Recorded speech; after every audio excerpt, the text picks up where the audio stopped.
ऐसा वक्र बनाओ सब। क्वेश्चन में आप सब वक्र बनाइए। v मतलब मीटर प्रति सेकंड और t सेकंड में दिया हुआ है, और ये ऐसा सुंदर और सुशील वक्र दिया हुआ है। 20 मीटर प्रति सेकंड, ये है 5 सेकंड, 10 सेकंड, और ये है 15 सेकंड। इधर v का मान दिया हुआ है -10 मीटर पर सेकंड। क्वेश्चन ने बोला है दूरी व विस्थापन ज्ञात करें। तो बनाते चलेंगे और जितने भी क्वेश्चंस हैं उनके आंसर्स आप बताते चलिए। ठीक है, चीज़ें सब क्लियर हो जाएंगी। आप पॉइंट्स देखते चलो, बताते चलो। v और t का वक्र दिया हुआ है।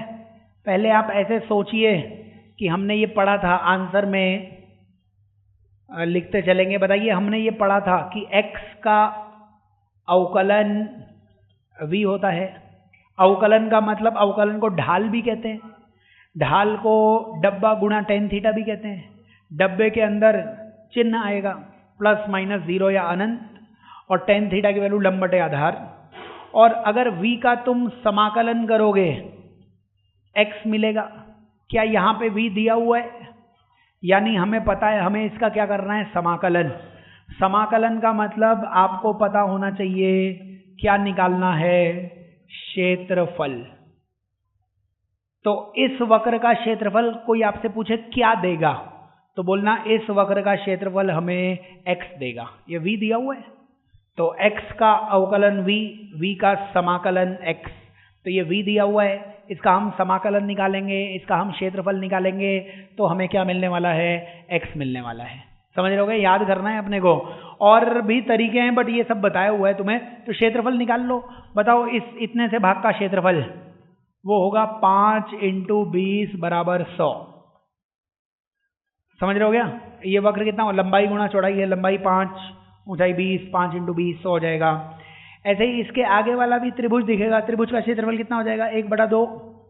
आधार कितना हो जाएगा, 5 से 10 के बीच में, मतलब 5, और ऊंचाई कितनी हो जाएगी, 20। यानी ये कितना हो जाएगा, 25, 50, जो भी आंसर आ जाए लिख लेना। समझ रहे हो गया? उसके बाद आपको आखिरी क्षेत्रफल ये दिखेगा। क्षेत्रफल, ये क्षेत्रफल कितना आएगा, 1/2, और ये आधार 5 × -10 -25। एक आंसर सही नहीं बोला है, ये आ जाएगा -25। सही से निकाल लेना क्षेत्रफल। क्षेत्रफल निकाल लेना। आपसे कोई पूछे ये क्षेत्रफल क्या दे रहा है, तो बताना है ये क्षेत्रफल क्या दे रहा है, x। मतलब दूरी भी दे सकता है सर, और विस्थापन भी। समझ रहे हो कि आपने v का क्या निकाला है, क्षेत्रफल। v का क्या निकाला है, समाकलन। क्षेत्रफल यानी x मिलेगा। अब आपको याद रखना है, जैसे हमें लिखना था इसमें दूरी का मान, तो अपने को इसी क्वेश्चन में लिखना है दूरी का मान। तो याद रखना दूरी हमेशा धनात्मक होती है, तो प्लस प्लस लगा देना। मतलब सारे क्षेत्रफल को प्लस में लिखना। ऊपर वाला क्षेत्रफल 100 + 50 और +25, यानी कितना आ जाएगा, 175 मीटर। ये क्या आ जाएगी, दूरी।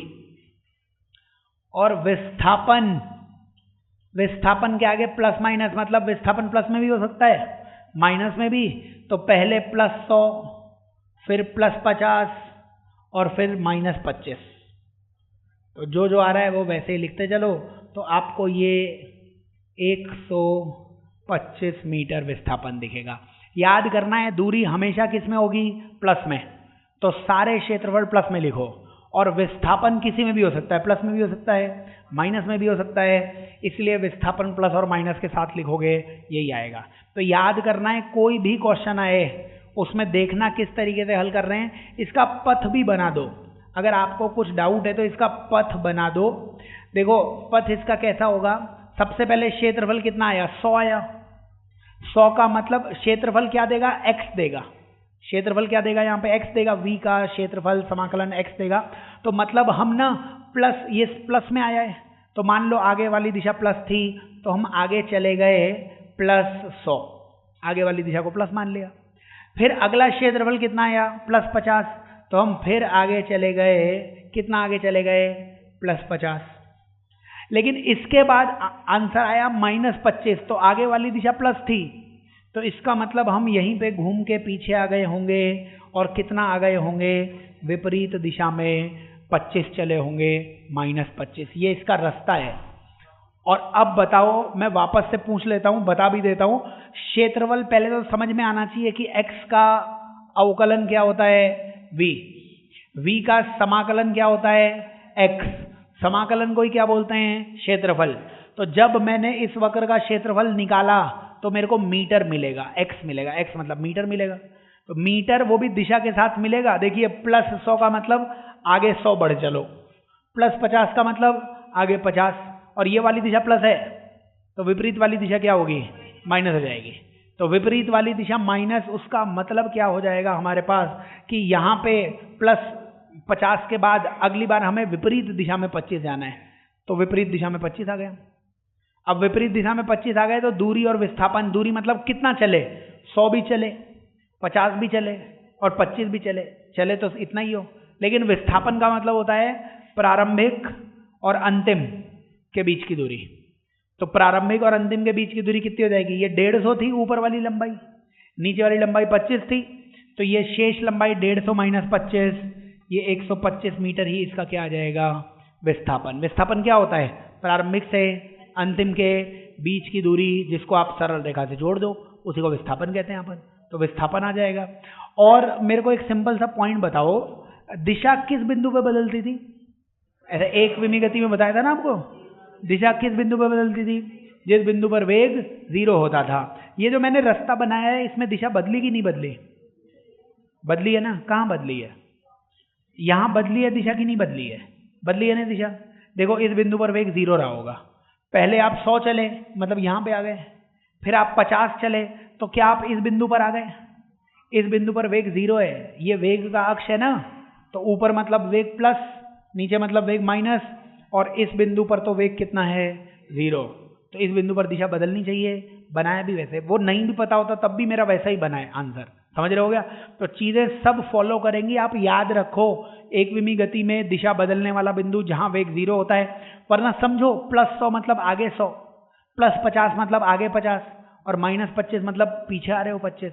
सब चीजें मिल रही हैं अपने को, किसी भी तरीके से समझ लेना। कुछ डाउट है तो पूछ लो, फिजिक्स की क्लास में भरपूर बातें होनी चाहिए, तुम्हें कुछ पूछना है तो पूछ लो, वरना आज एक से एक सवाल करने वाले हैं। बताओ आगे बढ़ते हैं फिर अपन, चलो नेक्स्ट क्वेश्चन लिखते चलो, इसके आगे लिखिए फटाफट, इसके आगे अगला सवाल। तो अपन ने ना 5 राशियां पढ़ी हैं, उसी के सारे सवाल बताऊंगा मैं, दूरी, विस्थापन, चाल, वेग और त्वरण, है ना। तो आप अगले सवाल में मेरे को थोड़ा सा बताओ सदिश का ज्ञान है क्या आपको या नहीं ज्ञान है। तो ये इस तरीके से एक वृत्त बनाओ और लिख लेना कर्ण नियत चाल v से गति करता है। क्वेश्चन ने बोला हुआ है कण कैसे गति कर रहा है, नियत चाल v से गति कर रहा है, तब वेग में परिवर्तन का परिमाण, वेग में परिवर्तन का परिमाण ज्ञात करें, वेग में परिवर्तन का परिमाण ज्ञात करें जब केंद्र पर कोण, क्वेश्चन ने लिखा है 90 डिग्री, 120 डिग्री, 60 डिग्री या थीटा है। 4 सवाल है अपने पास, तो लिखते चलेंगे। कण नियत चाल v से गति कर रहा है, चाल का मतलब रफ्तार होती है, हमेशा नियत रफ्तार से दौड़ रहा है वो, और कैसे दौड़ रहा है, इसी वृत्त पे दौड़ रहा है, हमेशा 10 मीटर पर सेकंड से या 20 मीटर पर सेकंड से, ऐसा कुछ v मान लेना। चाल नियत है, पूछा हुआ नहीं है। अगर मैं पूछता चाल में परिवर्तन कितना है तो 0 बोलना होता, 0, क्योंकि चाल तो नियत दे रखी है। तो चाल में परिवर्तन तो कितना आएगा? 0, नियत ही दे रखी है तो 0 ही आएगा। लेकिन वेग में परिवर्तन पूछा है और वेग के पास सुना है दिशा होती है। समझ रहे हो गया? अब बताइए, अपन एक एक सवाल बनाते हैं। जैसे पहला सवाल है ना, इसको तो ये सब सवाल लिखा ही हुआ है, अपन आंसर में लिखना चालू करते हैं। बताइए फर्स्ट क्वेश्चन में क्या बोला हुआ है? कण कैसे घूम रहा है? वृत्त में घूम रहा है, और वृत्त में ऐसे घूमता है कि केंद्र पर कोण कितना बनाता है? पहले सवाल में 90 डिग्री। तो अगर यहां से चलना चालू किया होगा तो अंत में कितने कोण पे आ जाएगा? यहां पे, और कोण कितना बन जाएगा? 90 डिग्री। यही तो मतलब हुआ पहले सवाल का। फिर आप मेरे को ये बताइए इसमें कि वेग, ताक्षणिक वेग और औसत वेग की दिशा बताई थी आपको। औसत वेग विस्थापन की दिशा में, ताक्षणिक वेग स्पर्श रेखा की दिशा में। बताइए जब कण इस बिंदु पर होगा तो इस बिंदु का वेग ताक्षणिक वेग होगा कि औसत वेग? इस बिंदु पे तुम 12 बजे होगे या 1 बजे रहोगे, उसके बाद तो आगे आ जाओगे ना। तो इस बिंदु पर तुम एक क्षण पर रहोगे, एक पल पर रहोगे, क्षणिक वेग, ताक्षणिक वेग होगा वो। समझ रहे हो? अगले ही क्षण पे तुम आगे आ जाओगे, अगले क्षण पे और आगे आ जाओगे। तो इस बिंदु का वेग मतलब ताक्षणिक वेग है ना। वो मैं लिख भी देता हूं अगर आपको कुछ कंफ्यूजन है तो। वो पहले भी बताया हुआ है, बिंदु पर वेग, इसका मतलब कौन से वेग की बात कर रहे हो सर आप?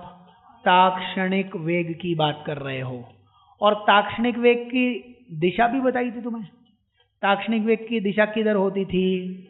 स्पर्श रेखीय। तो ये सब हमें पता था। बताओ ताक्षणिक वेग दर्शाओ। अगर कण ऐसे घूम रहा है तो इस बिंदु पर स्पर्श रेखा ऐसे आएगी। स्पर्श रेखा तो ऐसे ही आएगी। आगे क्यों बनाया तीर? क्योंकि ऐसे घूम रहा है। और परिमाण तो v ही रहेगा बट दिशा आगे की तरफ। इस बिंदु पर वेग ताक्षणिक वेग है ना। 4 बजे कण कहां पे है? इस बिंदु पर है। तो इस बिंदु का वेग ताक्षणिक वेग, वही स्पर्श रेखा ही आएगी, लेकिन वो स्पर्श रेखा किधर आएगी? नीचे आ जाएगी। अपने को इन वेगों का क्या निकालना है? अंतर का परिमाण। वेग का अंतर 0 नहीं होगा, क्योंकि ये वाला वेग शायद आप v i कैप बोलना चाहो। कौन सी दिशा? x दिशा को i कैप बोलते हैं। इस वेग को क्या बोलना चाहो? v माइनस जे। क्या दोनों बराबर दिख रहे हैं? इसलिए 0 आंसर मत देना, है ना। तो 0 आंसर, क्योंकि वेग, चाल का अंतर 0 था। चाल तो इधर भी v थी, चाल तो इधर भी v थी। अभी ये बताओ, मैं एक वृत्त का आपको गुणधर्म लिखवा देता हूँ, वो जो दिख भी रहा है। बताओ इन दोनों वेगों के मध्य कोण 90 डिग्री है क्या? एक वेग आगे था, एक वेग नीचे था। क्या इनके मध्य कोण 90 है? क्या केंद्र पर भी कोण 90 है? आज से याद रखेंगे, जो केंद्र पर कोण बनता है वही स्पर्श रेखा के मध्य भी कोण बनता है। ये वृत्त का गुणधर्म है। इसके बाद सवाल ओरली हो जाएंगे। ये सब लिख लो और एक लाइन लिख लो इसके नीचे। फिर मैं एक ही लाइन में चारों के आंसर दे देता हूं आपको। तो है ना, याद करना है, सिंपल सा पॉइंट है और ये आगे भी काम आएगा अपने। कुछ डाउट है तो मेरे से लड़िए, गुस्सा कीजिए, पूछिए, लेकिन भगवान के लिए जागते रहिए। समझ रहे हो गया? आत्मा परमात्मा का मिलन नहीं होना चाहिए। बताइए बताइए बताइए, कुछ पूछना है आपको? कुछ अपना ज्ञान से एक ऐसा डाउट पूछना है सर आप बता ही नहीं पाओगे, तो कुछ भी डाउट पूछिए, कुछ भी जो आपको अच्छा लगे वो आप पूछ सकते हो। फिजिक्स से संबंधित पूछना, ये नहीं कि सर घरेलू समस्या चल रही है हमारे, वो भी पूछ सकते हो, क्लास के बाद पूछ लेना वो। अभी इस फिजिक्स से संबंधित आपको कोई सवाल पूछना हो तो आप पूछ सकते हैं।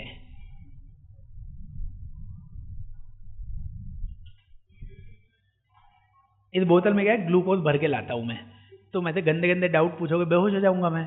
तो बेहोश होते ही ग्लूकोज पीऊंगा, होश में आ जाऊंगा। अभी कुछ पूछना है तो पूछो, वरना अपन आगे चलते हैं। तो आंसर आ गया अपने पास।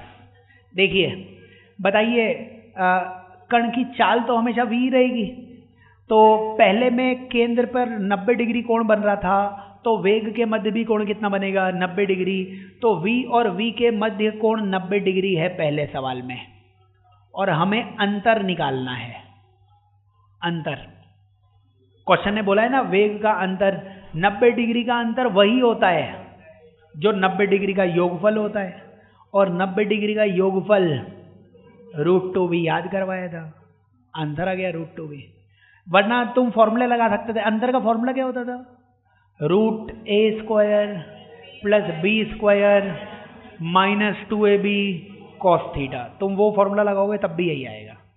अंतर का एक तीसरा फॉर्मूला भी होता था, अगर f और f के मध्य कोण थीटा है तो अंतर का परिणामी 2f sin θ/2, उससे भी यही अंतर आएगा। सारे सदिश में पढ़ा रखे तरीके। अब अगर तुम गजनी मामा से मिले हो तो बात अलग है, बाकी पढ़ाया हुआ सब है। आओ दूसरा सवाल, v और v क्यों लिख रहे हो? क्योंकि कण की चाल नियत दे रखी है, तो संख्या तो वेग की हमेशा कितनी रहेगी? v और v ही रहेगी। और संख्या और दिशा हमेशा स्पर्श रेखा, और स्पर्श रेखा के मध्य कोण वही होता है जो केंद्र पर होता है। दूसरे सवाल में केंद्र पर कोण 120 है, शायद 60 है कि 120 है, तो 120 पे योगफल नहीं निकालना है। क्वेश्चन ने बोला है अंतर का परिणामी 120 के अंतर का वही अंतर होता है जो 60 डिग्री के योगफल का होता है, और 60 डिग्री के योगफल पे अंतर आता है √3b। याद करवाया हुआ है हमने, नहीं याद हो तो याद करने का। तीसरा सवाल, v और v के मध्य कोण 60 डिग्री का अंतर, 60 डिग्री के अंतर का वही फॉर्मूला आता है जो 120 डिग्री के योगफल का आता है, वो v ही होता है। और चौथे में v और v के मध्य कोण थीटा है और तुम्हें इसका निकालना है अंतर, तो बताइए। हाँ, आंसर होता था 2v sin θ/2। तो ये आप फॉर्मूला लिख सकते थे, 2v sin θ/2। और यहीं पे साइन मतलब थीटा का मान 120 रख लो, तो 120 वाला आंसर दी जाएगा तुम्हें। 120/2 60, साइन 60 होता है √3/2, 2 से 2 कैंसिल, आ गया √3 भी।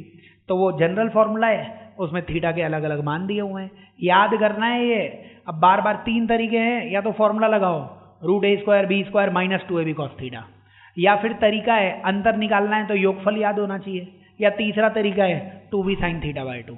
ये सब आपको सदिश में पढ़ाया हुआ है, क्लासेस वापस से भी लग जाएंगी, बट आप समझिए वो जो पहले पढ़ाया हुआ है क्यों पढ़ाया हुआ था, ज़रूरत पड़ेगी फिजिक्स में।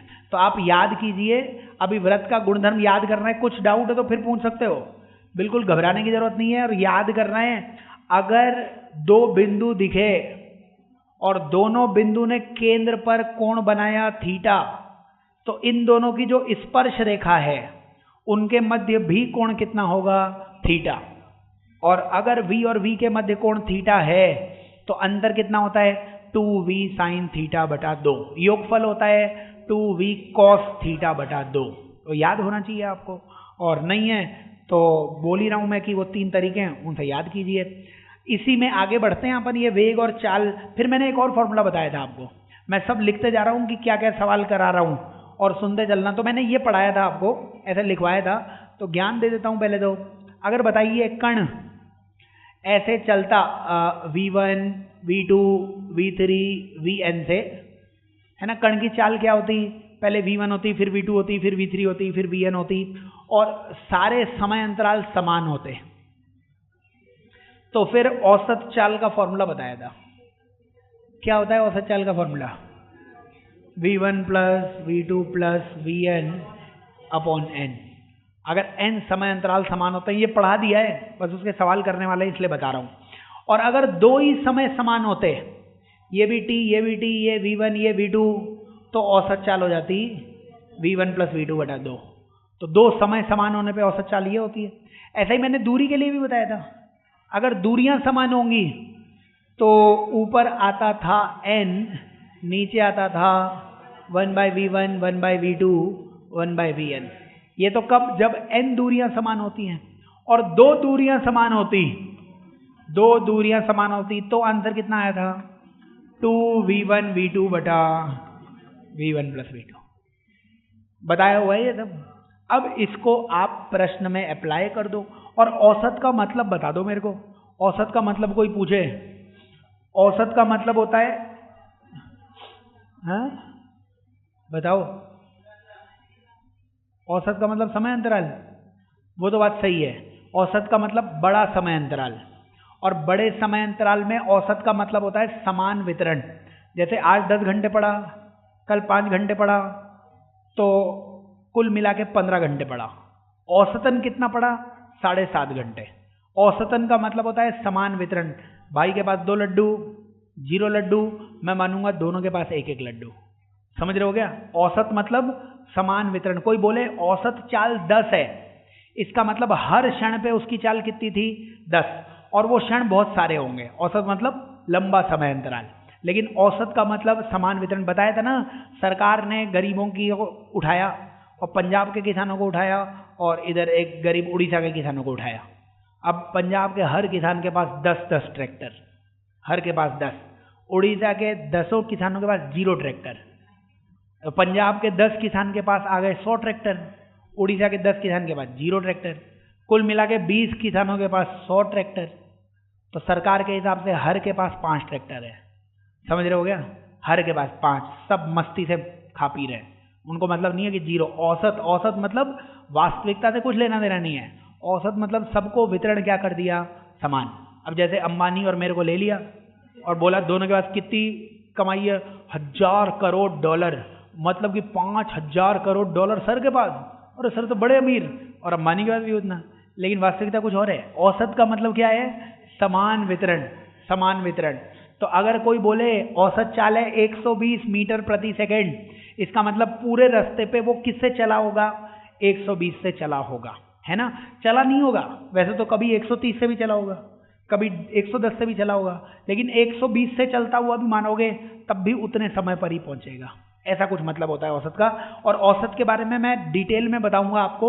एक चैप्टर आएगा सरल आवर्ती गति और एक चैप्टर आएगा प्रत्यावर्ती धारा, उसमें लिखवाऊंगा सारे पॉइंट्स। अभी अपन उतना डिटेल में नहीं जाते।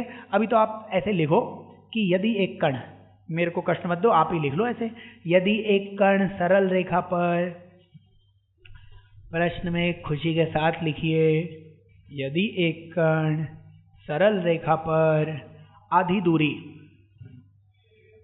सरल रेखा पर आधी दूरी, सरल रेखा पर आधी दूरी v1 चाल से चलता है, सरल रेखा पर आधी दूरी v1 चाल से चलता है, तथा अगली आधी दूरी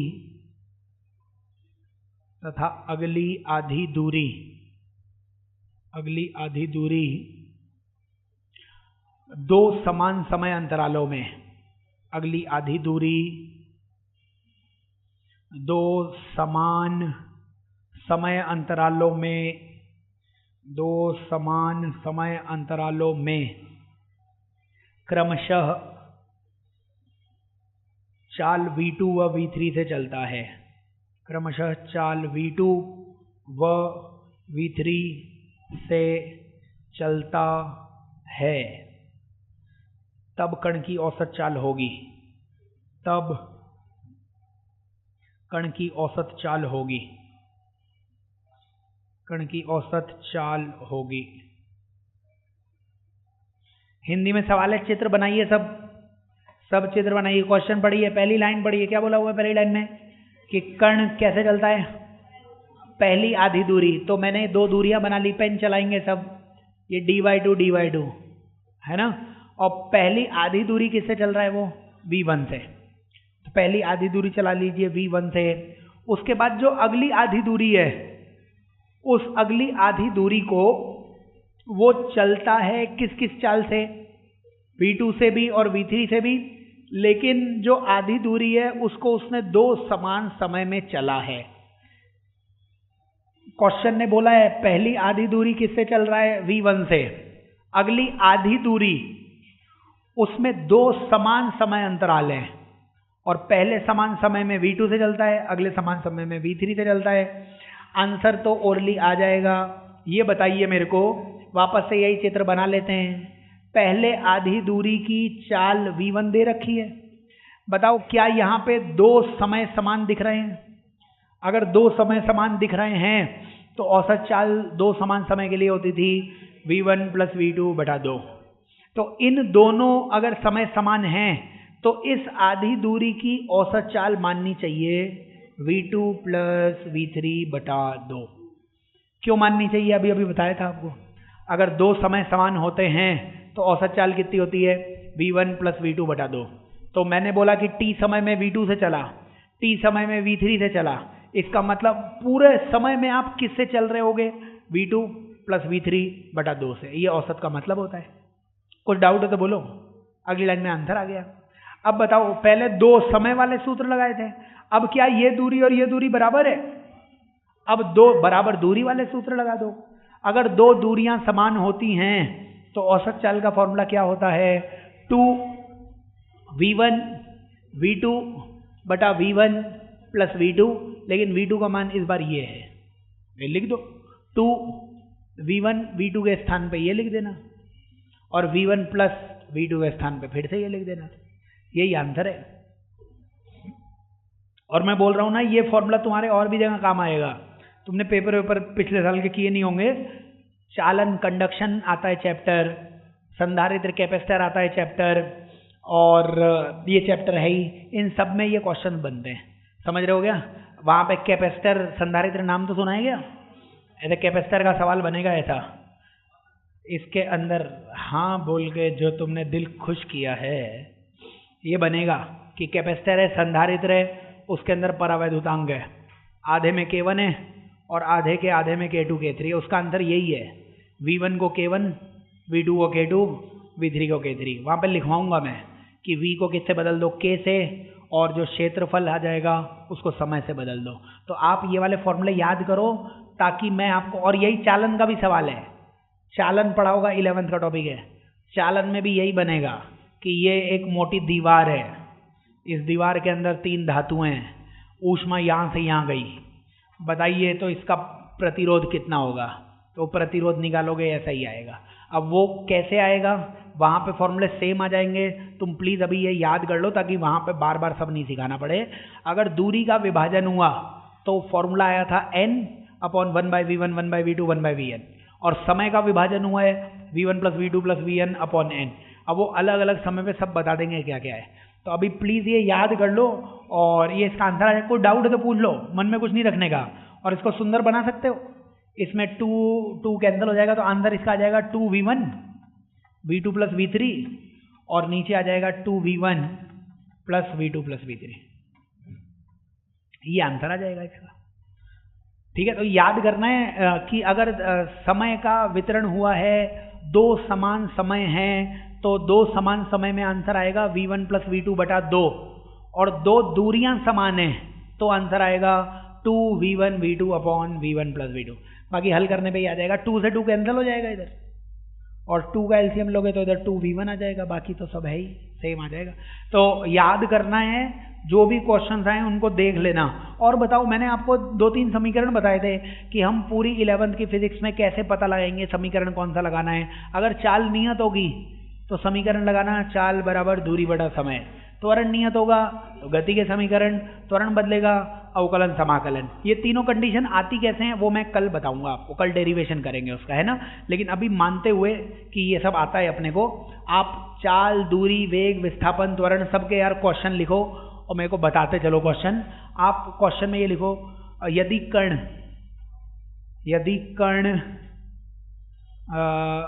कण सरल रेखा के अनुदिश, यदि कण सरल रेखा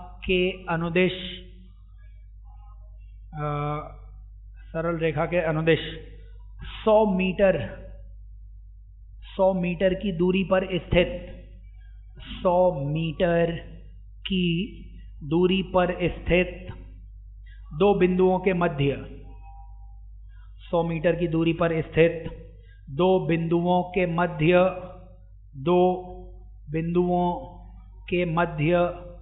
गति करता है, दो बिंदुओं के मध्य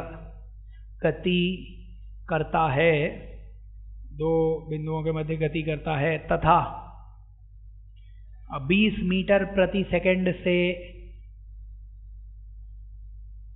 जाता है, तथा 20 मीटर प्रति सेकंड से जाता है, तथा पुनः 25 मीटर प्रति सेकंड से वापस आता है। तथा पुनः 25 मीटर प्रति सेकंड से तथा पुनः 25 मीटर प्रति सेकंड से वापस आता है, तब कुछ समय मान लो 5 7 तब 7 सेकंड में औसत वेग व औसत चाल ज्ञात करें। तब 7 सेकंड में औसत चाल व औसत वेग ज्ञात करें। औसत चाल व औसत वेग ज्ञात करें। थोड़े बहुत चित्र बना लो और सॉल्व करने सारे क्वेश्चन। पढ़ो क्वेश्चन पढ़ो, क्या बोला हुआ है। एक कण कैसे चल रहा है, सरल रेखा में बनाओ, सब रेखा बनाओ वो भी सरल। इसके बाद रेखा की लंबाई कितनी है, फटाफट लिखते चलो। कुछ समझ में नहीं आए तो नाचने का, बताने का क्या कष्ट है। 100 मीटर, फिर बताओ जा किससे रहे हैं अपन, जाता किससे है 20 मीटर प्रति सेकंड से, आता किससे है 25 मीटर प्रति सेकंड से। मान लो ये बिंदु ए होता है, ये बिंदु बी होता है, यही सब बोला हुआ है ना कि ए से बी बिंदु है, दूरी 100 है, जाता किससे है 20 से, आता किससे है 25 से, ये सब बोला हुआ है। अब लिखते चलो, ए से बी मतलब जब जाता है वो, तो जाते समय अगले की चाल कितनी है भैया, कितनी है बोलो, जाते वक्त चाल कितनी है 20। क्या 20 नियत है, क्या 20 को नियत बोलते हैं, बिल्कुल बोलते हैं। अगर चाल नियत होती है तो क्या करते हैं सर, चाल नियत होती है तो नाचते हैं हम, नाचना तो है ही, लेकिन समीकरण कौन सा लगाना है, चाल बराबर दूरी बटा समय। सुन रहे होगा क्या बोल रहा हूं मैं, ए से बी की चाल कितनी थी 20। चाल जब भी नियत हो, पूरी फिजिक्स में समीकरण कौन सा लगाना है, चाल बराबर दूरी बटा समय। तो चाल बराबर दूरी बटा समय, चाल कितनी है 20, दूरी कितनी है 100, समय कितना लगेगा। इसका निष्कर्ष क्या हुआ, 5 सेकंड में कण कहां से कहां जाएगा, ए से बी, वापस भी तो जाएगा। लिखो फटाफट लिखते चलो, कुछ भी समझ में नहीं आए तो पूछ लेने का। अब बताओ बी से ए आ रहे हैं यहाँ पर, मतलब वापस आ रहे हैं, वापस आने की चाल 25 दे रखी है। क्या 25 भी नियत होती है, अगर 25 भी नियत होती है, इसका मतलब कि वापस से समीकरण क्या लगाओगे, चाल बराबर दूरी बटा समय। चाल 25, दूरी 100, समय पता नहीं, कितना है समय 4 सेकंड। समझ में आएगा क्या किया गया है अभी तक, बताओ क्या इससे समझ में आया कि जाने में कितना समय लगेगा 5 सेकंड, जाने में कितना समय लगेगा 5 सेकंड, वापस आने में कितना समय लगेगा 4 सेकंड। तो कुल 9 सेकंड में कण जाकर वापस आएगा। लेकिन सवाल 9 सेकंड में नहीं पूछा गया है, अगर 9 सेकंड में पूछा गया होता तो आसान था। अभी सवाल हमें क्या पूछा गया है, 7 सेकंड का चित्र बनाइए, हमें तो 7 सेकंड के बारे में बताना है। तो बताइए, कण ए से चलना चालू किया, बताओ ए से बी तक आने में क्या कण को 5 सेकंड का समय लगता है, ये हमने अभी बताया था। तो 7 सेकंड में से 5 सेकंड तो खर्च हो गए, 5 सेकंड में कण कहां पे पहुंचा, बी पे। अब बताओ 4 सेकंड में वो पूरा आ जाता तो 2 सेकंड में आधा ही आएगा। अगर 4 सेकंड में पूरी दूरी चल रहा है तो 2 सेकंड में अगला कहां तक आएगा, मध्य बिंदु तक। 4 सेकंड में पूरा चलता है तो 2 सेकंड में आधा चलेगा। आंसर आ चुका है, इंतजार किसका है, मध्य बिंदु का मतलब क्या है, कुल 100 मीटर था तो फिर 50 मीटर पे होगा। ये वाला बिंदु कौन सा था 0 मीटर का, ये वाला बिंदु कौन सा था 100 मीटर का। तो अगला बिंदु अगर आप देखेंगे तो बीच वाला बिंदु कौन सा आ जाएगा 50 मीटर का। तो लिख दीजिए भैया, दूरी बताइए, दूरी 7 सेकंड में दूरी, कण की दूरी बता दीजिए। 7 सेकंड में कण कितना चलेगा, 100 मीटर तो आगे, 50 मीटर पीछे, कितना चला 150, 150 दूरी। क्या दूरी से तुम चाल निकाल सकते हो, चाल आती थी सर दूरी बटा समय, समय 7 सेकंड, 150 बटे 7। कुछ भी समझ में नहीं आया तो बोल दो, क्वेश्चन सारे आने चाहिए। विस्थापन कितना होता है, विस्थापन का मतलब क्या होता है, प्रारंभिक से अंतिम के बीच की दूरी जो कितनी है? 50 है। नहीं दिख रही 50? ये रहा प्रारंभिक, ये रहा अंतिम, प्रारंभिक और अंतिम, ये रहा विस्थापन। कितना है विस्थापन? 50। विस्थापन क्या होता है? प्रारंभिक से अंतिम को सरल रेखा से जोड़ दो, उसी को विस्थापन कहते हैं। विस्थापन पथ पे निर्भर नहीं करता है और पथ पे दूरी निर्भर करती है, वो अभी और भी समझाऊंगा मैं आपको अगले सवाल में। तो विस्थापन 50 है, आंसर आ चुका है। वेग कितना हो जाएगा? वेग आ जाएगा 50/7। वेग का फॉर्मूला विस्थापन बटा समय। कौन सा वेग? औसत वेग ही होगा। 7 सेकंड बड़ा अंतराल है, ये भी औसत चाल ही होगी। कर लेना, कुछ डाउट है तो बोलो, वरना एक से एक सवाल करने वाले हैं अपन। अब मैं तुम्हारे मन में एक बात सेट करना चाहता हूं कि मैं शानदार पढ़ाता हूं, वो तो खैर दूसरी बात है। एक और बात सेट करना चाहता हूं कि ये चाल तो क्या, दूरी और विस्थापन। दूरी तुम तब तक नहीं बता सकते जब तक तुम्हारे पास रास्ता नहीं हो। मैं बोलता मैं अभी यहाँ पे हूँ और 1 घंटे बाद मैं उस दीवार पे होऊंगा, बताइए दूरी क्या होगी? तो आप बोलना सर नहीं बता सकते क्योंकि रास्ता ही नहीं दिया है आपको। लेकिन विस्थापन जरूर बता सकते थे। तो विस्थापन केवल किस पे निर्भर करता है? प्रारंभिक अंतिम बिंदु पर। और दूरी किस पर निर्भर करती है? रास्ते पर, पथ पर। तो आप रास्ता निकालेंगे। रास्ता निकालने के लिए मैंने एक पॉइंट बताया हुआ है, सरल रेखा में एकविमी गति में दिशा कब बदलती है? जब वेग कितना होता है? 0। बताया था ना आपको। और कोई बोले कि ऐसा कैसे, तो पत्थर फेंको ऊपर, पत्थर ऊपर जाके अधिकतम ऊंचाई पर वेग कितना होगा? 0। और उसके बाद पत्थर किधर आएगा? नीचे। तो उस बिंदु पर अधिकतम ऊंचाई पर वेग 0 है, इसीलिए दिशा क्या हो गई है? चेंज हो गई है। तो आप क्या करिए, लिखिए एक बेहतरीन प्रश्न लिखिए और प्रश्न में ये लिखो, यदि कण सरल रेखा में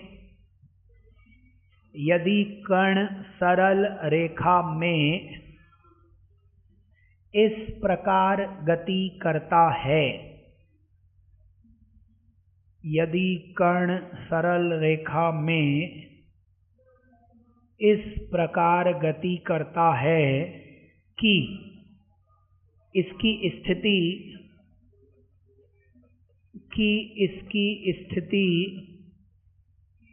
x बराबर, की स्थिति x बराबर, ये लिख लो, x बराबर t² - 4t + 10 है, तब पहले 5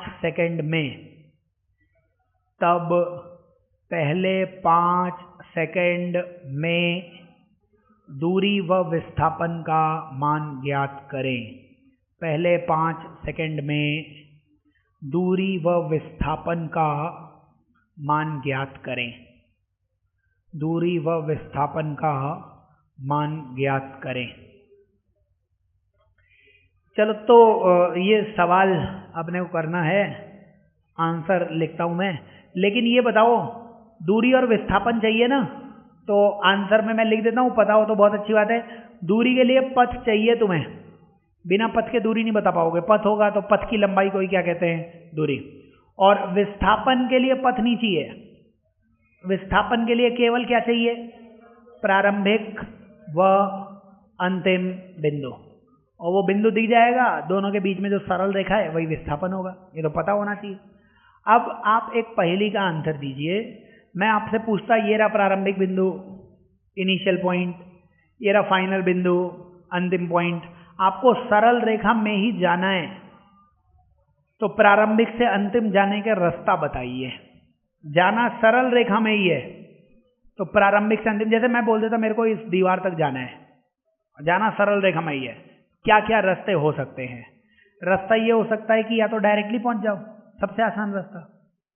रास्ता ये भी हो सकता है कि जाते जाते आगे निकल जाओ और फिर पीछे आ जाओ। सरल रेखा में तो ये भी हो सकता है। सरल रेखा में ये भी हो सकता है कि यहां से पीछे चले जाओ और फिर कहां पे आ जाओ? उस फाइनल बिंदु तक। सुन रहे हो क्या? ये मैंने आपसे पूछा, ये कॉमन सेंस है, ये फिजिक्स नहीं, कॉमन सेंस। मैंने पूछा वहां तक जाना है और सरल रेखा से जाना है, इसका मतलब सर ये 3 रास्ते हो सकते हैं। बताओ, इस रास्ते में कभी दिशा बदली क्या? नहीं बदली। इस दूसरे रास्ते में दिशा बदली क्या? बदली है। आगे निकल गए फिर घूम के आए, तो दिशा बदली है यहाँ पे। क्या इस रास्ते में भी दिशा बदली है? आज से याद करना, जब भी तुम्हारे दूरी या विस्थापन के सवाल आए तो तुम्हें पता लगाना पड़ेगा दिशा बदली कि नहीं बदली। मान लो मैं बोल देता यहां से वहां तक जाना है और दिशा नहीं बदलनी है, तब तो एक ही रास्ता है। बट डायरेक्टली जाके वहां रुक जाओ। समझ रहे हो क्या? और मैं बोलता यहां से वहां तक जाना है सरल रेखा में, लेकिन दिशा बदलनी है, तो इसका मतलब या तो यहां से पीछे जाके आगे आ जाओ या वहां से आगे जाके पीछे आ जाओ। समझ रहे हो क्या? तो यानी कि पथ के लिए तुम्हें पता लगाना पड़ेगा दिशा बदलती है कि नहीं बदलती है। दिशा किस बिंदु पर बदलती है? जिस बिंदु पर प्यारा वेग कितना हो जाता है? 0। जिस बिंदु पर वेग कितना हो जाता है? 0। तो आज से याद रखेंगे, दूरी निकालने वाले सभी प्रश्नों में आप वो बिंदु निकाला करेंगे जहां पे दिशा बदल रही है, तब ये सारे सवाल आसान हो जाएंगे। तो आप आंसर में ऐसे लिखो कि क्योंकि कण सरल रेखा में गति करता है, ऐसे लिख लेना, क्योंकि कण सरल रेखा में गति करता है इसलिए जिस बिंदु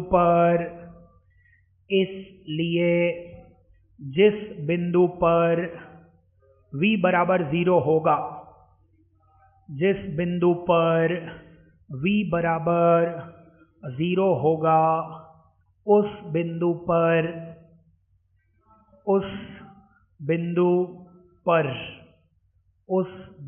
पर कण की दिशा परिवर्तित होगी। उस बिंदु पर कण की दिशा परिवर्तित होगी। उस बिंदु पर कण की दिशा परिवर्तित होगी। ये समझ में आ रहा है कि मैं क्या बोल रहा हूं?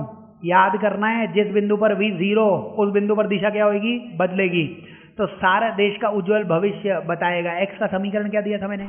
t² - 4t + 10। और अपने को पहले 5 सेकंड बोले गए थे ना, तो आप सबसे पहले ऐसा कोई भी सवाल आए तो मेरे को ये बताएंगे दिशा बदल रही है कि नहीं बदल रही है। वो कैसे बताएंगे? आप कर दीजिए इसका अवकलन। x का अवकलन क्या देता है? v देता है। v कितना आएगा अवकलन? साथ में पेन चलाते चलेंगे। t² का अवकलन कितना होगा? 2t। घात को नीचे लिखिए, घात में से 1 कम कीजिए, और -4 हो जाएगा। लिखते चलिए, ऐसे आप क्या नहा के नहीं आते हो, सो जाओगे। पेन चलाओ और ठाकुर बन के, समझ रहे होगे, या तो जागते रहो, केवल बेंच के ऊपर एक ही हाथ, दूसरा हाथ नीचे रखने गए थे। ऐसे नहीं यूं करके इस पर रख ली मुंडी, मुंडी ऐसे ऐसे ऐसे सारा मत दो, मुंडे से दूसरा हाथ नहीं हटा, एक हाथ रखो ऊपर और रीढ़ की हड्डी पे 2-4 ऐसे मुक्के मारो, रीढ़ की हड्डी कर लो सीधी, और समझ नहीं, हो सकता है किसी की सीधी नहीं हो, ऐसे ही कुबड़ा हो गया हो, ऐसे देखिए सीधी नहीं हो रही है, उसका इलाज कर दिया जाएगा। सीधे करिए और सुनते चलिए, सुनते ही आपको सब हिंदी में तो समझा रहे हैं, समझ में नहीं आए तो पूछो मेरे से। बताओ यहाँ पे हम क्यों दिशा परिवर्तन निकाल रहे हैं? हमें दूरी चाहिए, दूरी बिना रास्ते के नहीं निकलेगी, रास्ता कैसा बनेगा, इसलिए मेरे को पता लगाना पड़ेगा कि वो सीधे जा रहा है कि घूम के कहीं आ रहा है। तो हमेशा ऐसे सवालों में अवकलन करके वेग निकालिए, वेग को करिए 0। क्यों वेग को 0 करिए? जहां वेग 0 होता है वहां प्यारी दिशा क्या हो जाती है? बदल जाती है। तो प्यारी दिशा बदलेगी जहां v 0 हो जाएगा। बताइए, तो v 0 करने से t कितना आया? क्या t 2 सेकंड आ गया? लेकिन अपने को सवाल में समय अंतराल कौन सा दिया हुआ था? 0 से 5 सेकंड, मतलब 0 से 5। क्या 0 से 5 के बीच में 2 सेकंड आता है? आता है। इसका मतलब दिए गए प्रश्न में दिशा का परिवर्तन होगा। ऐसे लिख देना, 2 सेकंड 0 से 5 सेकंड में है, इसलिए दिशा बदलेगी। दिशा बदल गई है, सभी लोग बदलते हैं, दिशा बदल गई तो कोई नई बात नहीं है।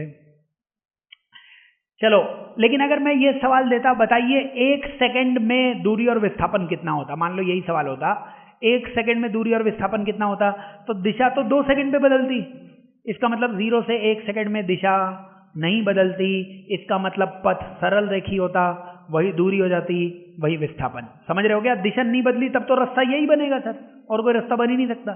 और दिशा बदलेगी तो सरल रेखा में ये रास्ता बन सकता है। फिर अपने को यही पहचानना है कि रास्ता कौन सा है, तो वो समय के अनुसार रास्ता आ जाएगा। अब देखो सब आंसर आ चुका है, मैंने यहाँ पे x लिख दिया है, v आ गया है, 2 सेकंड पे दिशा बदल रही है, तो समय का एक मान आपको समय चालू कहाँ से होगा, 0 से, खत्म कहाँ पे होगा, 5 सेकंड पे। ये तो सवाल ने दिया ही था और अपने ज्ञान से हमने पता लगाया है बीच में कहीं 2 सेकंड आएगा जहाँ पे दिशा क्या हो रही होगी, बदल रही होगी। समझ रहे हो क्या? आपने ज्ञान से केवल ये 2 निकाला है, बाकी और कुछ नहीं करना है। बताओ t बराबर 0 पे x कितना होगा? शुरुआत में जब t 0 था तो x का मान 10 हो जाएगा क्या? t का मान यहाँ 0 डालेंगे तो x कितना हो जाएगा, 10। तो कण कहाँ से चलना चालू किया होगा, 10 मीटर पर। ये t बराबर 2 सेकंड की क्या खास बात है? इस पे दिशा अपना रंग दिखा देती है, बदल जाती है दिशा। इस पे क्या होती है, बदलेगी। ये हमने निकाला है अपने ज्ञान से। तो बताओ 2 सेकंड पे कण होगा कहाँ पे? तुम t का मान इसमें 2 रखो, t का मान 2 रखोगे तो 2 का स्क्वायर कितना होगा, 4 माइनस 4 गुणा 2 8 प्लस 10। क्या वो मान आपके पास 6 मीटर आ जाएगा?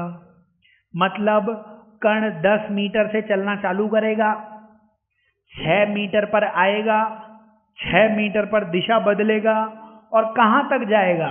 5 सेकंड पर t का मान 5 डालिए, 5 का स्क्वायर 25 माइनस 20 प्लस 10 यानी 15 मीटर। तो 15 आएगा शायद, कुछ और भी आ सकता है लेकिन मेरी मैथ्स इतनी कमजोर, मतलब हो भी सकती है वैसे तो, लेकिन शायद 15 सही है अभी, है ना। छोटी मोटी मिस्टेक तो क्या जीवन में होती रहती है। आप इधर सुनते चलो, याद करना है आपको। जब भी मैं बोलूं पहले 10 सेकंड, पहले 15 सेकंड, आप भगवान के लिए दिशा को देखो कि दिशा ने अपने रंग दिखाए कि नहीं दिखाए। अगर बस एक ही पॉइंट है, तुम ये निकाल लो दिशा बदली कि नहीं बदली। दिशा कहाँ पे बदलती है? जहाँ पे v 0 वहाँ पे दिशा अपनी औकात दिखाई बदल जाएगी। और दिशा बदल गई तो अब पथ बनाओ। बोलो t बराबर 0 पे तुम कहाँ पे थे? 10 मीटर पे। तो रास्ता बनाओ, हम कहाँ पे थे? 10 मीटर पर। फिर 0 सेकंड के बाद 1 सेकंड पे हम पता नहीं कहाँ थे, 2 सेकंड पे। 2 सेकंड पे हम कहाँ पे थे? 6 मीटर पे। 10 मीटर से पीछे एक बिंदु आएगा 6 मीटर। 2 सेकंड के बाद 3 सेकंड पे पता नहीं कहाँ हो, 4 सेकंड पे पता नहीं कहाँ हो, लेकिन 5 सेकंड पे कहाँ जाना है तुम्हें? 15 मीटर। 10 के आगे आएगा ना 15 मीटर। तो 6 से 15 को जोड़ोगे तो ऐसी लाइन बनेगी। क्या 6 मीटर पे दिशा बदली है? दिशा बदलनी भी चाहिए थी, लिखा हुआ है, बन गया रास्ता। तो बिल्कुल आसानी से बन जाएगा, कुछ डाउट नहीं होना चाहिए। आपको फिर से बोल देता हूँ, करना यही है इस सवाल में, क्योंकि दूरी ना रास्ते पे निर्भर करती है। अब रास्ता कैसे बनेगा? रास्ता तो सरल रेखा से ही बनेगा, क्योंकि क्वेश्चन ने बोला है कण कैसे चलता है, सरल रेखा में। लेकिन सरल रेखा से रास्ता सीधे भी बन सकता है, घुमावदार भी बन सकता है। अगर घुमा हुआ रास्ता बना तो कहाँ घूमेगा? जहाँ दिशा बदलेगी। दिशा कहाँ बदलती है? जहाँ v 0 होता है। इस चित्र को देख के देश का भविष्य दूरी और विस्थापन बता सकता है। दूरी मतलब तुम वास्तविकता में कितना चले। 10 से 6 मतलब 4 मीटर चले, और 6 से 15 यानी कि कितना चले? 9 मीटर चले। तो 4 और 9 कितना आपकी दूरी आ जाएगी? 13 मीटर चले हो तुम वास्तविकता में, 4 मीटर पीछे और 9 मीटर आगे, तो 13 मीटर दूरी आ जाएगी। विस्थापन को इन सब से लेना देना ही नहीं है। विस्थापन तो बोलता है कि प्रारंभिक और अंतिम, प्रारंभ में तुम 10 पे थे, अंत में तुम 15 पे हो। 10 और 15 के बीच में क्या होता है? 5 मीटर क्या आ जाएगा? विस्थापन। सवाल हल कर लेना। ये सवाल हल होंगे तो तुम्हारे दिमाग के जज्बात खुलेंगे। याद करना है, कभी भी कोई अपने से पूछे दूरी बताइए तो रास्ते का पता होना चाहिए। रास्ते का पता तभी लग सकता है जब तुम्हें पता हो दिशा कहाँ बदलेगी। सबसे पहले यही निकालो दिशा कहाँ बदल रही है। हो सकता है दिशा बदल रही होती 6 सेकंड पे, लेकिन हमें तो सवाल 0 से 5 पे ही हल करना था, तो फिर हम बोलते दिशा नहीं बदलेगी, फिर हम पथ ऐसा ही बना लेते। अगर ये समय कितना आता 6 सेकेंड, तो दिशा कब बदलनी थी? 6 सेकेंड पे। लेकिन हमें तो सवाल कहाँ तक हल करना था? 5 सेकेंड तक। तो 0 से 5 के बीच में दिशा नहीं बदलती, तो रास्ता ऐसा बन जाता। और 2 सेकेंड आया तो 2 सेकेंड तो हमें जो प्रश्न पूछा हुआ है 0 से 5 के बीच में, इसलिए दिशा बदलेगी, कुछ आंसर आएगा, निकाल लेना आंसर। तो यही क्वेश्चन को तुम क्या करो, फिर से एक बार हल कर लो और फटाफट एक अगला आंसर बता दो मेरे को। क्वेश्चन में ऐसे लिख लो, क्वेश्चन में लिख लेना, यदि कण सरल रेखा पर गति करता है। क्वेश्चन में लिख लीजिए, यदि कण सरल रेखा पर गति करता है, यदि कण सरल रेखा पर गति करता है, तब इसकी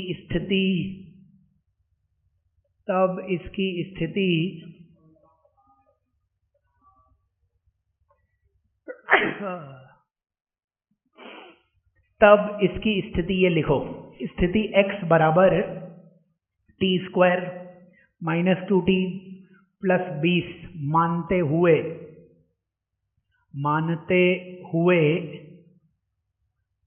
पहले 4 सेकंड में दूरी व विस्थापन ज्ञात करें। पहले 4 सेकंड में दूरी व विस्थापन ज्ञात करें। दूरी व विस्थापन ज्ञात करें। चलिए फटाफट, आपका मौका है हीरो बनने का, हीरोइन भी बन सकते हो, वो जैसे आपकी श्रद्धा हो। बताइए, सब लिखिए। x का मान दिया हुआ है, सबसे पहले पता लगाओ दिशा कहाँ बदल रही है। तो x का अवकलन करो, x का अवकलन v होता है, अवकलन आएगा 2t - 2 के बराबर।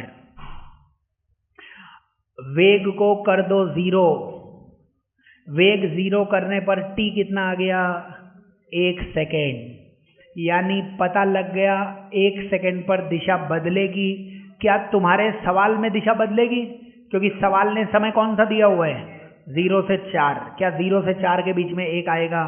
मतलब सवाल दिशा में बदलेगी। तो इसमें आप लिख देना 0 से 4 सेकेंड में दिशा बदलेगी। किस बिंदु पर बदलेगी वो भी पता है अपने को, 1 सेकेंड पर बदलेगी। अब कुछ नहीं, अब चित्र बना लो। जब तुम चालू करोगे तब समय कितना होगा? 0। जब तुम रास्ते का अंत करोगे तब समय कितना होगा? 4 सेकेंड। क्वेश्चन ने बोला ही है 4 सेकेंड है। और बीच में कहीं दिशा बदल रही होगी, और वो दिशा कहां पे बदलेगी? 1 सेकेंड पर। हो गया सवाल। बताओ t बराबर 0 पर x कितना होगा? t 0 डालोगे x 20। t अगर 1 डालोगे तो x कितना होगा? t 1 डालोगे 1 - 2 - 1 + 20 यानी 19। और अगर तुम t का मान 4 डालोगे तो 16 - 8 8 + 20 28। तो सारे क्वेश्चंस हल हो जाएंगे, कुछ खास बात नहीं है। आपको रास्ते बनाने पड़ेंगे। रास्ता कैसे बनाओगे? शुरुआत में हम कहाँ पे थे? शुरुआत में हम थे 20 मीटर पर, तो 20 मीटर। 20 मीटर के बाद कहाँ पे आ गए? तो 20 से 19 थोड़ा सा पीछे आ गए, और लास्ट में कहाँ पहुँच गए? 28। तो 19 से घूमते हुए कहाँ पहुँच गए होगे? 28 पे। बस दूरी विस्थापन लिखना आता है अपने को। दूरी मतलब कितना चले होगे? तो दूरी मतलब आप चले होगे 10 मीटर। 20 से 19 तो 1 मीटर पीछे चल लिए, और 19 से 28 तो 19 में 9 जोड़ोगे तो 9 मीटर आगे। 1 मीटर पीछे 9 मीटर आगे, 1 और 9 का मतलब दूरी कितनी हो जाएगी? 10 मीटर। दूरी हो जाएगी 10 मीटर के बराबर। दूसरा आता है विस्थापन। और विस्थापन जो है, विस्थापन मतलब 20 से 28 के बीच में 20 से 28 के बीच में न्यूनतम दूरी 8 मीटर, तो विस्थापन 8 आ जाएगा। तो याद करना है अपने को, कोई भी प्रश्न अपन करें आप दूरी विस्थापन निकाल लेना, याद करने हैं चीज़ें। तो जितनी राशियाँ पढ़ी है ना उसी के सवाल कर रहे हैं अपन, उसी में तुम्हें 2-4 और प्रश्न बता रहा हूँ मैं, वो आप और देखते चलो। अभी याद कर लेना जो जो बोला जा रहा है। इसमें कुछ डाउट है तो पूछ लो, किसी को अच्छा नहीं लग रहा हो कि सर ऐसा कैसे हो गया तो पूछ सकता है। याद करना है, पथ चाहिए, दूरी के लिए क्या चाहिए? पथ। और पथ में हो सकता है कहीं दिशा बदल रही हो। दिशा कहाँ बदलेगी? जहाँ वेग कितना होगा? 0 होगा। बस आप ये समझिए, वेग 0 होगा, आंसर आ जाएगा। अब आप ना इसी में मेरे को पहले तो 3 लाइनें लिख लीजिए। देखो त्वरण का ना फॉर्मूला क्या होता है? त्वरण का फॉर्मूला क्या होता है? वेग में परिवर्तन और बटा क्या आता है? समय। वेग में परिवर्तन को क्या लिखते हैं? v final minus v initial upon t। इसका मतलब आप इस फॉर्मूले को देखते रहना। ये मैं लिख रहा हूँ क्योंकि कुछ चीज़ें तुम गलत करोगे तो वो मेरे को अच्छा नहीं लगेगा। तो आप क्वेश्चन लिखो। आपसे कोई पूछता कि त्वरण वेग पर निर्भर करता है, कथन लिख दिया किसी ने, आपसे पूछा ये ट्रू है या फॉल्स है। त्वरण वेग पर निर्भर करता है, त्वरण वेग पर निर्भर करता है। जो भी सोचो उसका उल्टा जवाब देना, क्योंकि करवाई इसलिए रहे कि अपने को थोड़ा थोड़ा कुछ और लगेगा, तो ये असत्य कथन आएगा। त्वरण वेग पर निर्भर नहीं करेगा, वेग के परिवर्तन पर। वेग पर निर्भर मतलब मान लो मैंने वेग का मान 10 दे दिया होता, तो त्वरण का अंतर निकाल पाओगे क्या? नहीं निकाल पाओगे। एक वेग का मान 10 है, दूसरे वेग का मान क्या है? दिया ही नहीं है सर आपने। तो त्वरण वेग पर निर्भर नहीं करता, वेग के परिवर्तन पर, कि अभी वेग 10, बाद में वेग 12, अब अंतर आ जाएगा 12 माइनस 10। समझ रहे हो गया? तो लिख लेना असत्य, कारण लिख लेना क्योंकि त्वरण वेग के परिवर्तन पर निर्भर करेगा।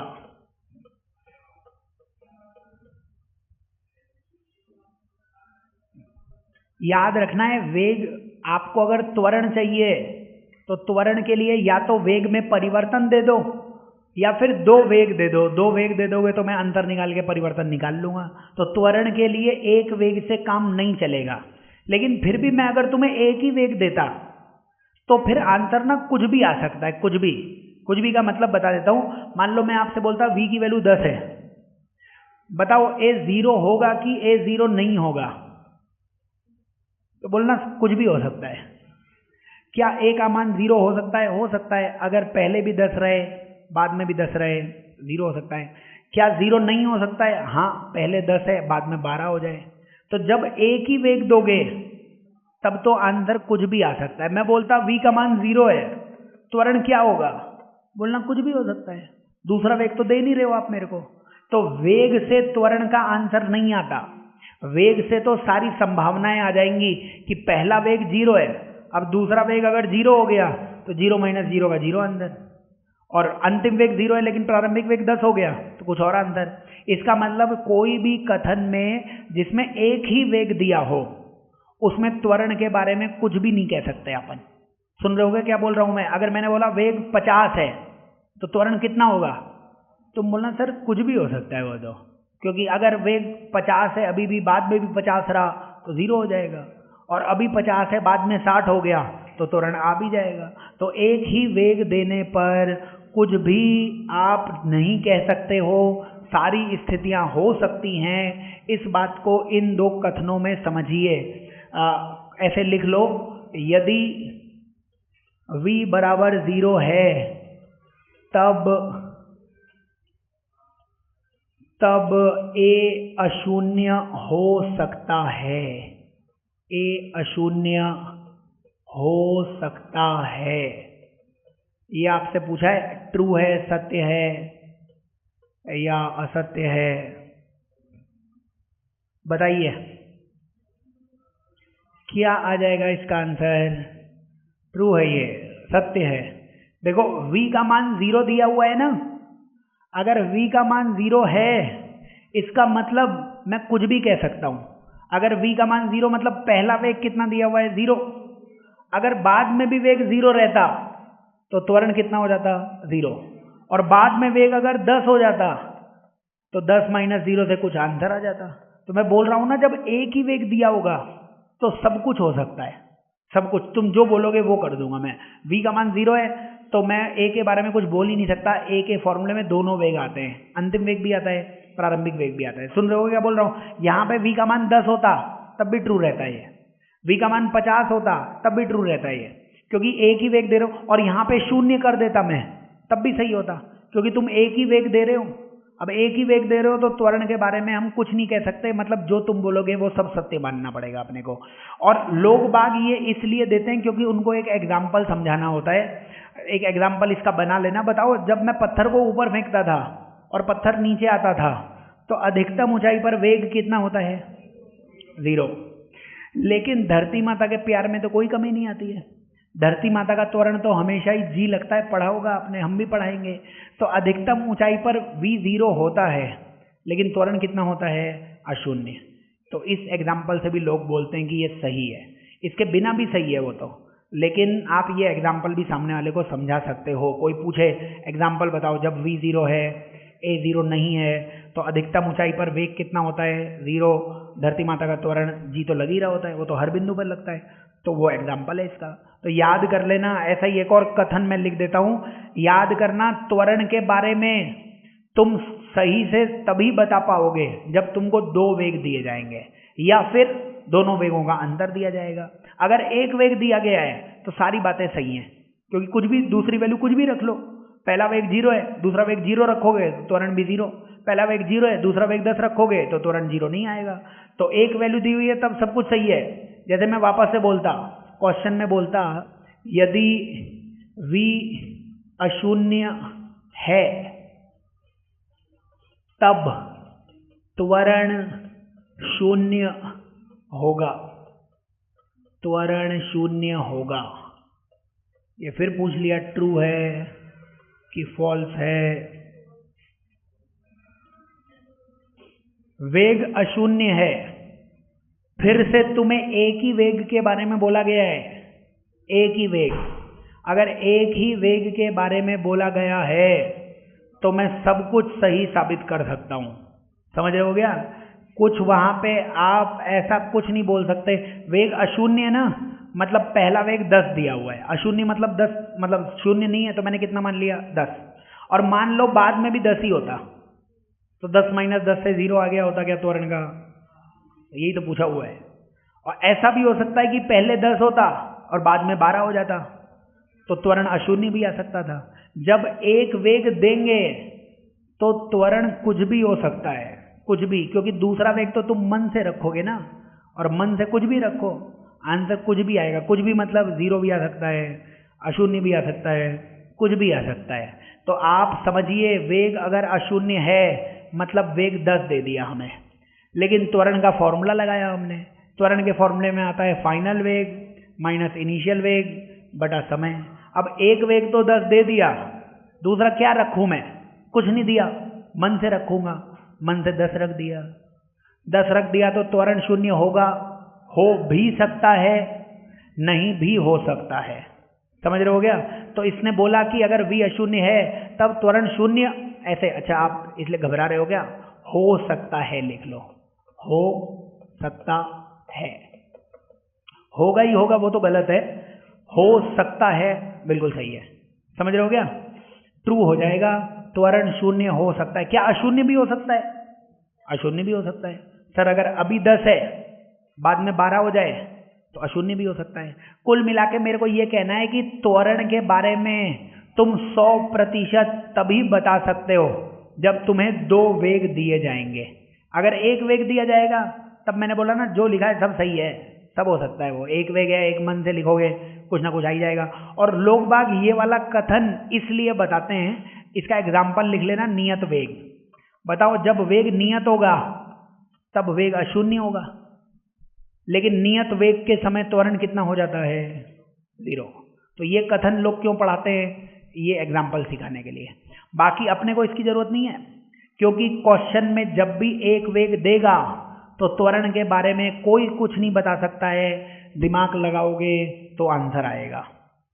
इसके बाद मेरे को वक्र के बारे में बताना है आपको, और वक्र के बारे में तो बताने का समय है नहीं, आजकल प्रॉपर टाइम से ये क्लास लेनी पड़ेंगी।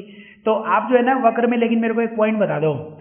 मैंने आपको ढाल बताई थी, है ना, और ये कोण 0 होता है, tan 0 की वैल्यू 0, और tan 90 की वैल्यू कितनी होती थी? अनंत। और मैंने आपको बताया था जब भी आप एंटी क्लॉकवाइज घूमोगे तो ढाल या स्लोप हमेशा बढ़ेगा। याद करना है, ढाल मतलब dy/dx, बताया था आपको, कल बताया dy/dx की दिशा होती है स्पर्श रेखा। मतलब अगर रेखा ऐसे घूमेगी, रेखा घूमेगी एंटी क्लॉकवाइज, तो हमेशा उसकी ढाल क्या होगी? बढ़ेगी, और क्लॉकवाइज में कम होने लगेगी। लेकिन लिखा एक ही करो ताकि वो याद हो जाए। तो याद करना है, एंटी क्लॉकवाइज में हमेशा ढाल क्या होने वाली है? बढ़ने वाली है। ये लिखवाया हुआ है, याद करवाया हुआ है। तो तुम क्या करो, एक आखिरी सवाल, समय तो है नहीं वैसे, बट एक सवाल बना लो। ये है समय, ये है x मीटर में, और 2 बच्चे हैं, उन बच्चों का नाम है, सुंदर सुंदर नाम मान लो, लेकिन ये बच्चों का स्कूल है। यहाँ पे है बच्चों का स्कूल, ये है बच्चों का घर। ये घर है पहले बच्चे का, और ये घर है दूसरे बच्चे का। और पहले बच्चे का वक्र ये दिया हुआ है, दूसरे मासूम का वक्र ये दिया हुआ है। ये सब दिया गया है तुम्हें, और ये एनसीईआरटी के क्वेश्चन है वैसे, और अपनी शीट में भी है। एनसीईआरटी तुमने पढ़ी है क्या? बायो की तो पढ़ी होगी, उसमें की पॉइंट्स होते थे। की पॉइंट्स लास्ट में चैप्टर खत्म होता है तो नीले कलर में, बायो में तो देखी होगी, फिजिक्स की तो चलो नहीं देखी। तो वो चैप्टर खत्म होने के बाद फिजिक्स के सारे की पॉइंट्स मैं बताया करूंगा तुम्हें, हर चैप्टर के फिजिक्स के, समझ रहे हो क्या? बाकी चैप्टर पढ़ने की जरूरत नहीं है, वो क्या है, एक ही लाइन में 50 लाइनों का मतलब होता है, इसलिए आपको चैप्टर समझो। की पॉइंट्स में सारे, हर चैप्टर खत्म हुआ करेगा ना, तो आधे घंटे में सारे की पॉइंट एनसीईआरटी के फिजिक्स के बताऊंगा आपको। लेकिन आप अभी, ये एनसीईआरटी का ही क्वेश्चन है, तुम्हें करने की जरूरत नहीं है एनसीईआरटी का क्वेश्चन। एनसीईआरटी का जो जो करवाना है वो मैं करवा दूंगा तुम्हें। ये क्वेश्चन में आप तो इसमें लिख लीजिए कि वक्र को समझाएं, क्योंकि इसके तो 10 सवाल बनते हैं। तो वक्र को समझाएं मतलब सब चीज़ बता दो मेरे को। इस वक्र को देख के आपको जैसा लग रहा हो, यार मज़ा आ गया एकदम, मतलब जवानी वापस से आ गई वक्र को देख के, क्या क्या लग रहा है आपको, वक्र को समझाइए। ठीक है, पहले आप ये बताओ, किस बच्चे का घर स्कूल के पास है, किसका दूर है? ये x है ना, x, ये x है, x। अगर यहाँ पे v लिखा होता, v वेग, वेग, तो फिर ये जो दूरियां होती ये वेग दर्शा रहे होते, वेग, समझ रहे हो? अभी यहाँ पे क्या लिखा हुआ है? x, x मतलब दूरी। तो बताइए, घर से स्कूल की दूरी पहले वाले की वो पास है, और घर से स्कूल वाले की दूरी दूर है, तो मतलब दूसरा का घर स्कूल से दूर है। बोलो बोलो, क्यों दही जमा रखा है मुंह में? नहीं समझ में आ रहा? समझ में आ जाएगा, दूरी वूरी दिख रही है, समझ रहे हो क्या? दूरी आ जाएगी क्या हमें? अच्छा फिर बताओ, इनके वेग, वेग अगर निकालना है तो हमें याद करना है x का अवकलन v होता है। अवकलन का मतलब ढाल होता है, ढाल का मतलब रेखा। क्या रेखा दी हुई है यहाँ पे? तो तुम्हें रेखा भी नहीं बनानी है। तो ये जो रेखा है ये क्या दर्शा रही है? v। तो इस वक्र में ढाल क्या देगा आपको? v देगा, समझ रहे हो? तो बताइए मेरे को, क्या इस रेखा को जब अपन एंटी क्लॉकवाइज घुमाएंगे तो ये 2 पे आ जाएगी? 1 को घुमाओगे तभी तो वो 2 पे आएगी ना एंटी क्लॉकवाइज। यानी आपसे कोई पूछे ढाल 2 की ज्यादा होगी किससे? 1 से। ये बताया हुआ है आपको, एंटी क्लॉकवाइज घूमोगे तो ढाल क्या होती है? बढ़ती है। तो 1 से 2 पे जा रहे हैं मतलब ढाल बढ़ गई। और ढाल को इस वक्र की ढाल मतलब वेग, ढाल का फॉर्मूला होता है dy/dx, नहीं आता हो, ढाल का फॉर्मूला होता है dy/dx। y अक्ष में x लिखा हुआ है और x अक्ष में क्या लिखा हुआ है? t। x होता है मीटर, t होता है सेकेंड, मीटर पर सेकेंड। लेकिन वो ऐसे निकालो मत, याद कर लो, x का अवकलन v होता है। तो मतलब v2 का बड़ा होगा किससे? 1 से। तो किस बच्चे की चाल अधिक होगी? दूसरे की चाल पहले से क्या होगी? अधिक होगी। समझ रहे हो क्या? दूसरे की चाल अधिक होगी। ये बताओ पहले कौन चलना चालू करेगा? दूसरे वाला पहले चलना चालू करेगा। ऐसे मैं बेहोश हो सकता हूं। देखो यहां पे ना t का मान 0 है, होता है t का मान 0। यहां पे t का मान 5 सेकंड, 2 सेकंड कुछ तो होगा, 1 सेकंड। तो ये कब चल रहा है? 0 सेकंड पे ही चलना चालू कर दिया। 0 सेकंड के बाद 2 सेकंड पर इसकी x इतना होगा, 3 सेकंड पे x इतना होगा। लेकिन ये तो 1 सेकंड, 4 सेकंड कुछ भी मानो, तो ये तो 0 सेकंड पे चलता है। ये कब चलता है? 1 सेकंड पे। तो कौन पहले चल रहा होगा? पहला बच्चा पहला चलना चालू करेगा। फटाफट लिख लो, देखो दूसरी क्लास का समय हो गया है। ऐसे लिख लो कि पहला कर्ण, 1 कर्ण पहले चलेगा, पहले चलेगा, पहले चलेगा। और बताओ अगर पहला कर्ण पहले चलेगा तो पहले के आगे कौन है? पहले के आगे कोई नहीं है। क्या है? ये पहला कर्ण पहले चल रहा है, ये तो समझ में आ गया ना। तो पहले चल रहा है, इसके कुछ देर बाद कौन चलेगा? दूसरा चलेगा। तो क्या इनकी चित्रकारी ऐसे करनी चाहिए? पहला कर्ण भाग रहा होगा आगे और दूसरा कर्ण कुछ समय बाद भागा होगा। तो कौन किसे पार करेगा? अगर कोई पूछे कौन किसे पार करेगा, क्या पहला कर्ण किसी को पार कर सकता है? ये कॉमन सेंस है, ये आगे भी आएगा। कौन किसे पार करेगा? दूसरा। ये जो दूसरा है, दूसरा किसको पार करेगा? पहले को। क्योंकि पहला पहले भाग गया तो पहला आगे पहुंच गया, दूसरा बाद में चला, तो दूसरा ही पहले को पार करेगा। और बताओ पार करने के लिए दूसरे की चाल ज्यादा होनी चाहिए थी कि नहीं होनी चाहिए थी? तो मतलब कॉमन सेंस कह रहा है कि दूसरा की चाल बड़ी होगी, और देखो दूसरे की चाल बड़ी भी है, तो सारी चीजें फॉलो कर जाएंगी। तो दूसरा पहले को पार करेगा। ये सारे मेरे विचार हैं इसके बारे में, और आप जो है इन विचारों से कितना सहमत हैं? सहमत नहीं भी होगे तब भी सही तो विचार यही है, देखो। तो इसलिए आप इन्हें अच्छे से समझ लो। कल इसके बारे में और पढ़ते हैं, अपन कल पढ़ेंगे इसके आगे।